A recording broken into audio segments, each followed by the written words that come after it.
Fala meu povo, eu sou Leonardo Barbosa e sejam muito bem-vindos a mais um episódio do Pod 081, essa terceira temporada, né, que está começando com tudo, que é uma produção interdisciplinar que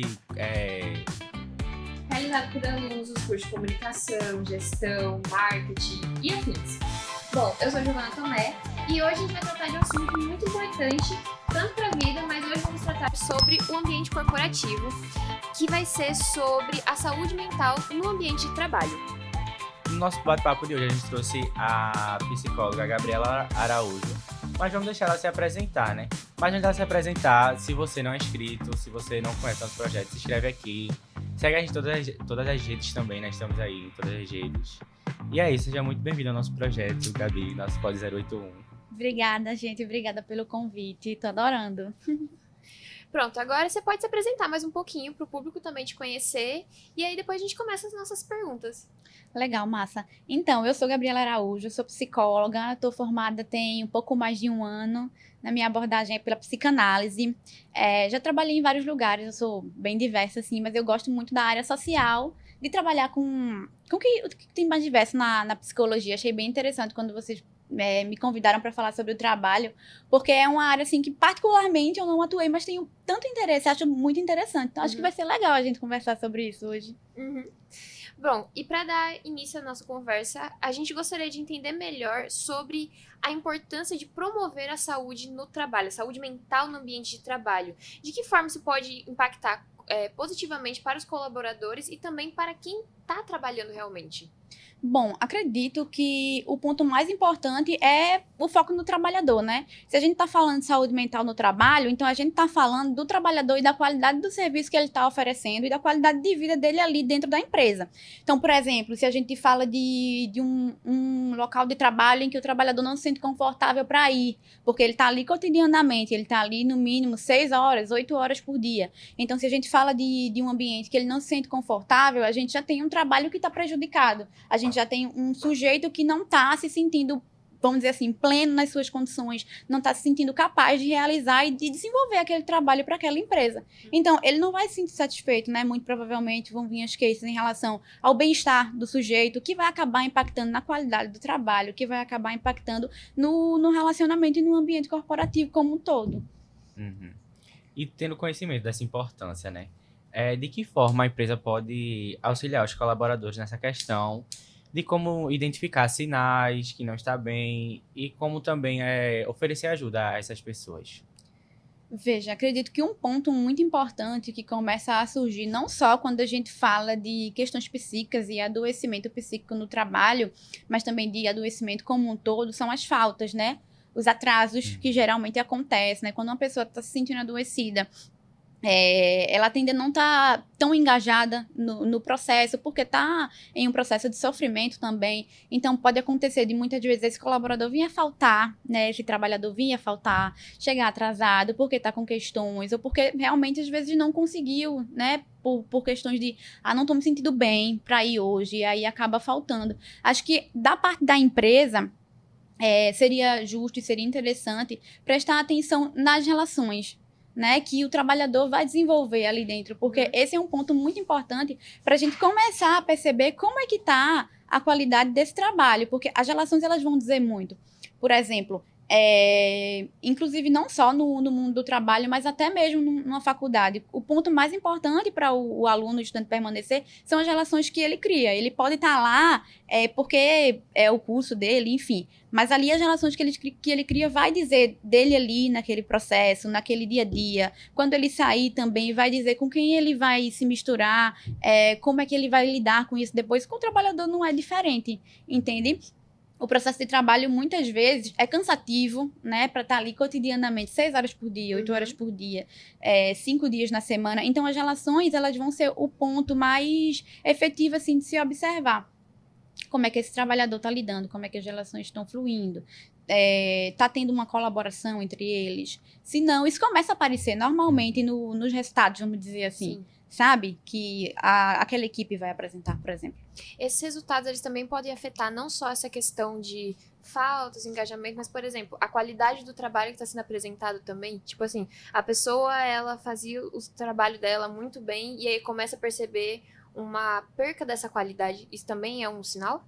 Sim, com certeza. Inclusive, o primeiro ponto que vai chegar para o sujeito assim, que está em um processo de adoecimento, é a qualidade na vida dele, né? Isso vai decair imediatamente. Ele já vai perceber que ele não tá tão legal. O que todos os acaba. âmbitos, né? O que acaba consequentemente Aham. refletindo na vida do trabalho. Até porque ele tá ali, ele é um compromisso Uhum. que a pessoa se coloca, né? E eu acho que até a maior parte do tempo da sua vida também. Eu acho que você gasta mais tempo trabalhando do que, tipo, vivendo, se divertindo, tá Às ligado? vezes, Eu acho que é sim. muito... É. Você gasta muito mais tempo ali e é inevitável, tipo, afetar também essa área. Justamente. Então, assim, como é que não vai refletir no trabalho se aquilo dali é a maior parte da tua vida? Uhum. Se aquilo dali é o ponto em que você dedica a maior energia do teu dia, por exemplo. Porque o tempo que a gente tem pra viver, assim, fora do trabalho, é quando larga, né? Tipo, no fim do dia e tal. Então, o trabalho, ele realmente ocupa. Então, ele vai ser um termômetro muito importante pra mostrar como é que tá a vida do sujeito. Uhum. Às vezes, até uma questão que ele não tá lidando bem, mas que não tem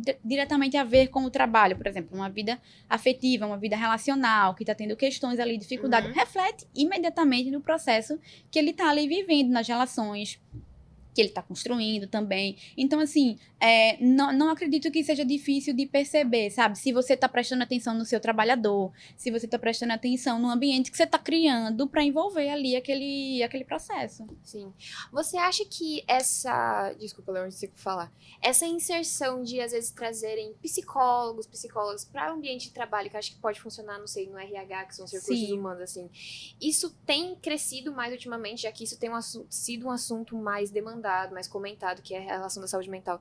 Você acha que isso teve um impacto muito grande para as empresas mesmo, nessa parte empresarial?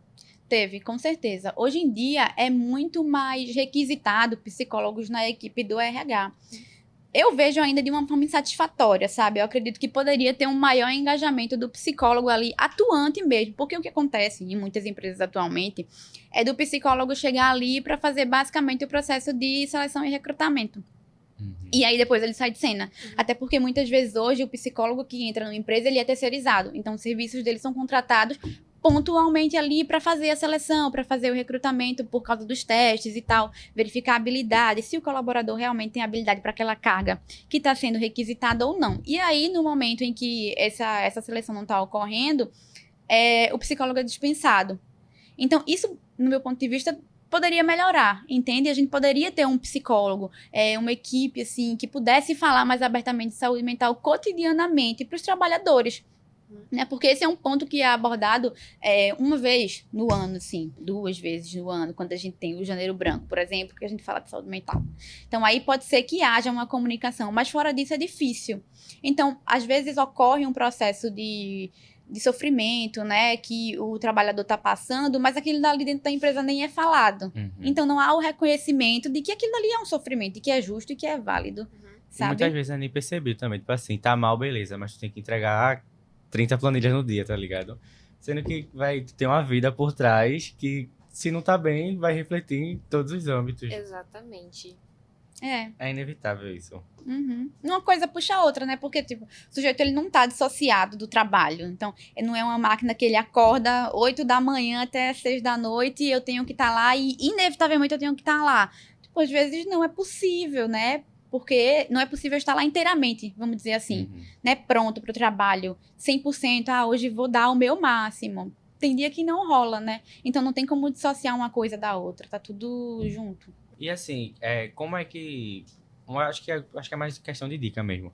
Como é possível a pessoa ter um equilíbrio entre a vida pessoal e a profissional, assim, sem surtar, basicamente? Sem surtar. Essa é a chave, né? Muitas vezes não dá não, viu? A gente vai surtar mesmo, Às vai, vezes precisa vai um acontecer. pouquinho, Sim, com certeza. A gente vai surtar mesmo, a gente precisa dar uma... e aí às vezes depois volta, não, tudo bem, era isso que eu precisava, sabe? Às vezes acontece, mas assim... para ter minimamente um ajuste, esse equilíbrio que a gente chama, né, entre uma coisa e outra, é importante, eu acredito que colocar as prioridades, porque muitas vezes o que a gente vê acontecendo na clínica são sujeitos que querem fazer tudo, sabe? Querem fazer tudo de uma vez. Eu tenho trabalho, eu tenho faculdade, eu tenho filho, eu tenho casa e eu tenho esposa para dar conta. Tá. mas e aí? Você tá dando conta disso tudo mesmo? Aí a pessoa, tá. Mas vamos estabelecer aqui o que você pode fazer num dia, por exemplo. Num dia dá para fazer tudo isso? Ou numa semana a gente consegue dividir? Então, vamos ver aí o que é a prioridade do momento. Às vezes não é nada disso daí. Às vezes a prioridade é a própria pessoa. E aí ela vai ter que voltar um pouco para ela e perceber que, ok, já que o trabalho, eu preciso realmente ir, depois do trabalho, o que é que eu vou fazer? Eu vou dar atenção para os meus amigos, eu vou dar atenção para o meu marido, para minha esposa e tal, ou eu vou me voltar para mim um pouco para poder dar atenção para mim. Aquele autocuidado, assim, também faz parte e é bom sempre, porque a gente às vezes tem essa necessidade de querer carregar o mundo inteiro sozinho, de querer fazer tudo sozinho sem pedir ajuda. E às vezes o pedir ajuda não precisa se envergonhar, às vezes é preciso realmente, pra você não surtar, explodir, assim. Justamente. Uma coisa que minha psicóloga sempre falava quando fazia terapia, façam terapia, não seja igual a Volte mim. pra terapia, viu? Porque Tem que voltou. voltar. Ela sempre fala, porque eu sempre fui uma pessoa que quero fazer tudo ao mesmo tempo, abraçar tudo, e tipo, se tu tem um problema, eu vou querer pegar ele pra mim, pra tentar resolver o teu problema. Fez Léo, ó, tem que saber separar o que é teu e o que é da pessoa, porque senão tu vai acabar que tu vai estar sempre em sofrimento, vai estar sempre surtando, e tem que aceitar que não vai dar conta de tudo. Então, tipo, você saber separar o que é seu, o que é da outra pessoa, acho também que é um ponto importante aí, pra manter um equilíbrio. É bem necessário, porque senão, às vezes a gente começa a perceber uns primeiros sinais. É um machucado aqui, uma falta de disposição pra fazer esse negócio, e aí pode acabar piorando, se tornando algo muito mais sério. Então, você tem que também ter noção que, assim, ok, gente, isso não é meu normal, eu não tô bem. Então, procurem também uma ajuda. Peçam ajuda, não tem problema nisso. Mas agora, não saindo tanto do ambiente de trabalho que a gente tá falando, mas só um tiquinho. Trazendo também para essa parte universitária, já que nós estamos inseridos nesse meio e a gente sabe que as demandas de aula, prova, às vezes pessoas que fazem estágio também vai acumulando, vai trazendo bastante coisa assim. Como você acha que a gente pode promover ainda mais isso nos ambientes universitários também, não só no ambiente de trabalho? Aí eu acredito que tu falou um ponto bem importante agora há pouco, que é o lance de saber pedir ajuda. Porque se o universitário, né, o estudante, ele tenta dar conta de tudo sozinho, vamos ver. É meio difícil, né? Complicado. Pode ser até que aconteça, mas é um pouco complicado. Então, as relações que a gente vai criar nos ambientes que a gente passa são muito importantes. Porque, às vezes, você está sobrecarregado por uma coisa que aconteceu, e nem vamos dizer na faculdade, assim, na vida em casa. Mas isso vai refletir na faculdade, sabe? Às vezes, uma matéria vai ficar pendente, um assunto está atrasado ali, e aí a prova está chegando, o que é que eu faço? Será que não tem alguém para eu pedir ajuda? Me explica isso aqui, né? Não estou entendendo, sabe? Então, essa ajuda, esse contar com os outros é muito importante em qualquer ambiente que a gente passe. Então é isso, gente. Façam terapia. Se já fizeram e saíram, voltem pra terapia. Não seja igual a mim. Continue na terapia. É importante. E é isso. Então, acho que pra gente encerrar ainda mais a conversa e só pra recapitular e ficar ainda mais gravado na cabeça, assim, também das pessoas, que estratégias você também recomendaria, né, além disso, pra poder a pessoa lidar com as rotinas de pressões que às vezes pode ser muitas vezes exaustiva. Eu sei que isso pode ter parecido muito familiar com a pergunta do conciliar a vida pessoal e de trabalho, mas é de uma forma, assim, bem fácil para as pessoas entenderem e ficar assim, tá, ok, eu preciso conciliar isso aqui para não explodir. Bom, se tratando de trabalho, acho que um ponto interessante no trabalho é que a gente tem tempo para entrar e a gente tem tempo para sair, né? No trabalho a gente tem esse lance aí, a gente não costuma levar trabalho para casa, a não ser que você confunda trabalho em home office, isso acaba acontecendo porque já está no ambiente da casa. Sim. Mas do contrário, quando a gente se desloca, é interessante perceber quando o trabalho começa e quando ele termina, sabe? E aí a gente pode delimitar, ok, já que esse horário eu tenho exclusivo para o meu trabalho, eu vou fazer, né? Eu vou tentar dar o meu máximo que eu consigo nesse dia. E aí, quando ele acabar, acabou. Eu vou ver o que eu tenho para fazer, o que eu posso. Mas de uma forma muito prática, assim, já que é isso que você está me perguntando, eu acredito que do ponto de vista corporativo, a empresa também tem que estar de olho nesse trabalhador, sabe? E no ambiente que ela está criando ali, com as pessoas que ela trabalha. Porque se uma pessoa acaba não dando tanto quanto ela geralmente dava, rendendo tanto quanto ela geralmente rendia, isso impacta na equipe e aí impacta nas relações. Então, manter isso sempre em movimento, assim, sempre falando sobre isso, né? Falando sobre saúde mental, engajando mesmo. Acho que é um ponto bem importante, tanto do ponto de vista da empresa quanto da pessoa, de perceber que ali ela tem um limite, sabe? O trabalho começa, o trabalho termina, depois disso eu posso fazer outras coisas. Sim. E aí tentar dar conta da vida de uma outra maneira, assim. Mas se observar, antes de tudo, acho que parece ser a chave, né? Da pessoa reconhecer mesmo quando tá demais ou quando, tipo, não tá rolando mais pra mim, e aí preciso fazer alguma coisa. Sim. Aham.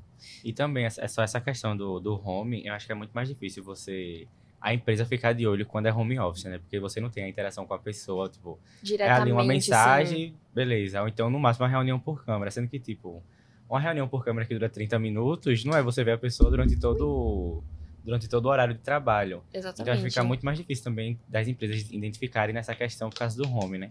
Que Sim. veio aí junto com a pandemia, todo esse rolê. Inclusive, com a pandemia teve esse boom do home office, né? E aí, muitas vagas foram abertas sem o contato presencial com o trabalhador, né? A vaga era divulgada e a empresa ficava presencialmente em São Paulo, vamos dizer. Mas a vaga era divulgada para o Brasil todo. Sim. Então, tu conheceu a pessoa através de um vídeo também. Aham. Sabe? Naqueles 30 minutos ali que tu viu ela, tu não vê ela o dia todo, sabe? Tu não conhece o comportamento dela, tu conhece o que ela te entrega, o trabalho dela. Uhum. Mas ali, como ela tá em casa, sabe? Apesar de estar trabalhando, mas ela tá em casa, ela tá distante da equipe dela, Sim. vamos dizer assim, tá? Ela trabalhando ali, entrega o trabalho dela, tá?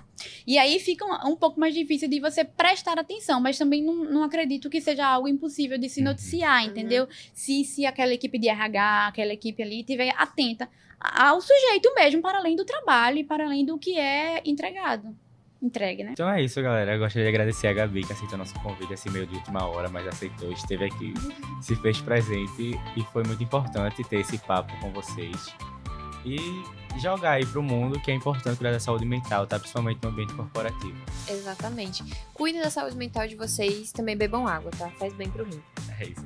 Quer deixar algum comentário, Gabi, pra finalizar aí? Eu gostaria de desejar mesmo que esse assunto seja mais tratado. Eu achei interessante que vocês tiveram esse olhar, né, pro mundo do trabalho, apesar de que a gente amplia bastante, mas que pudesse se falar mais sobre saúde mental, né, sobre autocuidado. Porque como a gente tá o tempo todo convivendo com pessoas, então esse ponto acaba gerando toda uma questão ali nas nossas relações. Então olhar pra si é interessante, a gente perceber o outro, perceber quando o outro tá precisando de ajuda, né? Colocar essa possibilidade. Eu acho que melhora muito o nosso bem-estar, a nossa qualidade de vida. É isso. E já tivemos também um episódio sobre saúde mental. Exatamente. Pode, rolar um pouquinho assim embaixo que vocês vão achar também. É isso. Um beijo e até o próximo episódio. Tchau. Tchau, tchau.